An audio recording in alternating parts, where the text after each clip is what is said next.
Hello, this is Chef John from foodwishes.com with Indian Chaat-Inspired potato chip salad. That's right, we're making chip chaat, which is a type of Indian street food which often features crispy fried things, topped with all kinds of amazing garnishes, and it is by far some of the most delicious and absolutely thrilling food in the world. So I decided to try that same approach with potato chips, and I just absolutely loved how this came out. But anyway, we'll chat about that later. For now, let's go ahead and get started by mixing up our yogurt sauce, which is going to start with some full-fat Greek-style yogurt. And then to this, we will add the freshly squeezed juice of 2 limes. Since even though yogurt's already a little bit tangy, we really want this sauce to be pretty sour to help balance all the other flavors we're going to put in here. So we definitely want to turn up the acidity even more. And then next up, we're going to add a nice big spoon of tamarind paste, which is a little bit sweet but also very sour and very citrusy. And yes, you can find that in the store fairly easily. And by the way, you might have to add this to taste, since some brands are thicker and more concentrated than others. But anyway, for me, 1 big spoon was plenty. And then what we'll do is season this up with a little bit of Garam Masala, which you can also find, but if you can't, just put in a spoon of curry powder. I'm also going to put in a little bit of cumin. And then to give this a little heat, I'm going to do a little bit of hot sauce.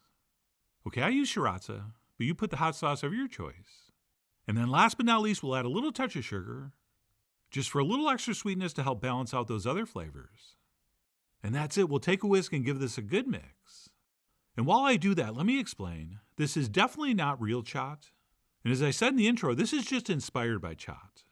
Okay, if this was real chaat, we would do separate components. Okay, the yogurt sauce would be one, and then we would do a tamarind chutney, and then a separate chutney with the herbs and the peppers. But here I'm pretty much putting everything in the yogurt sauce. And then those other flavors we'll include as we build up our salad. And then once that's mixed up, we'll go ahead and test it for 2 things. All right, first of all, the taste, of course. But we also have to check the viscosity, since I want this fluid enough to drizzle over my chips. So at this point, I added a small splash of cold fresh water. And I whisked that in to get what I thought was the perfect consistency. All right, I still want this relatively thick, but I do want it thin enough to easily funnel into a squeeze bottle, which I almost achieved. But you know what? I always want to err on the side of it being a little too thick. So I did what any good chef would do, and I just started banging the funnel. And I eventually transferred it in. And that's it. We'll go ahead and screw on the top. And our yogurt sauce is now officially ready to squirt. And once that's set, we can move on to the rest of our ingredients, which are going to include some classic kettle-style chips. All right, nothing flavored, just a little bit of sea salt. And you'll definitely want to taste one to check the salt level. And this brand is fairly salty, which is why I didn't add any salt to my yogurt sauce. But let me double check. And that side seems fine, but let me check this other side as well. And besides that, we're also going to need a whole bunch of freshly picked herbs. And I'm going with cilantro and mint. And then we are definitely also going to want some onions, and I'll be using red and green onions, nice and thinly sliced, as well as 2 kinds of peppers, some sweet red bell pepper, as well as some beautiful thinly sliced jalapeno rings. And then last but not least, and a little bit of a plot twist, I boiled and sliced some beautiful Peruvian purple potatoes, which I thought would add to the visual interest of the dish. And that's it. We can go ahead and grab our sauce and start building our chip chaat.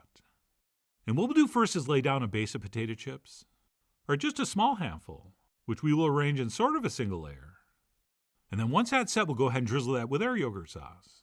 All right, not too much, but definitely enough. And we are going to apply that stuff after every layer of potatoes and after every layer of the other stuff. And once we have that first drizzled down, we'll go ahead and start applying our other ingredients. And as long as they all get on here, it doesn't really matter what order we go.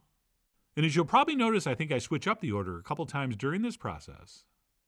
And of course, how much you put on of everything and how many layers you decide to stack is going to be totally up to you.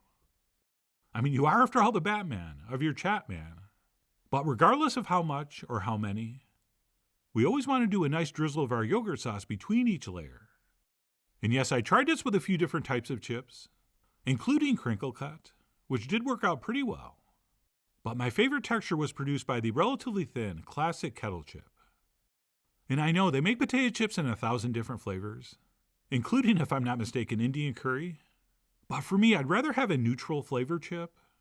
and then be able to control all the other flavors through the ingredients we're going to add between the layers. All right, I think that just gives us more control, which is something you can never really have enough of. Or so I've heard. But anyway, I continued stacking and scattering and stacking, for a total of, I believe, 3 layers of potato chips. But as I mentioned, how high you build this is up to you. And of course, gravity. Oh, and one tip if you're doing this for a large group, like say at a picnic, I would not suggest trying to make like 12 of these and hand them out. In that case, I would set up like a chip chat bar with a big bowl of chips set out next to an array of our other ingredients, and then a few squeeze bottles of our sauce. And that way people can go through and build this up exactly how they want. And you could actually turn it into a fun contest, and then have a vote to determine whose was the best. And they would be declared the chip champ, the chip chat champ, the chip chant. They would be declared the winner. And speaking of winning, once we build that up as high as we want, we will finish up with one last generous application of fresh herbs on the top, as well as a final, completely random drizzle of sauce. And that's it, other than maybe some fresh lime to squeeze. Our Indian Chaat-Inspired potato chip salad is ready to enjoy. So let me go ahead and squeeze a little bit of that fresh lime over the top, and then go in for a taste, which we should probably just eat with our fingers, especially if we are serving this outside, street food style. But I did go in with a fork to show you that it is possible. Although, to be honest, it's much easier to eat after a minute or two, as those chips very slightly start to soften up in spots. But forget about how I'm eating this for a second, and let's just focus on what I'm eating, which is just an incredible combination of taste and texture. Right, we have soft and crispy and crunchy and saucy. And flavor-wise, we have sweet and sour and tangy and salty and savory and spicy and if there are other things, we have those too. And this is so bright and flavorful and interesting. It really is unlike anything you've probably ever had. Certainly that would involve potato chips. And regarding the authenticity, sometimes it's actually an advantage not to know what you're doing. All right, I was not constrained by these rules and regulations on what a chaat is and how to build it, which can be very, very liberating, since basically we get to do anything we want. And as I said earlier, some of these flavor components, like the mint and the cilantro and the chili peppers, would actually be made into their own chutney, and that would be drizzled over the top. All right, same for the tamarind, same for the yogurt sauce. But by mixing all those flavors together, as well as adding those individual ingredients to the stack layers, I think we do achieve a very similar flavor profile that I hope captures the spirit of what makes chaat so amazing. So not only do I want you to try this many, many times, I really want you to go out and find some authentic Indian chaat, since that should absolutely be on everybody's culinary bucket list. And once you've had that and you've had this, you can sit down and sip on a nice chai tea and brainstorm your own hybrid. But no matter what you decide to put in yours, when you serve this to you and yours, I really do hope you give this a try soon. So please follow the links below for the ingredient amounts, a printable written recipe, and much more info as usual. And as always, enjoy.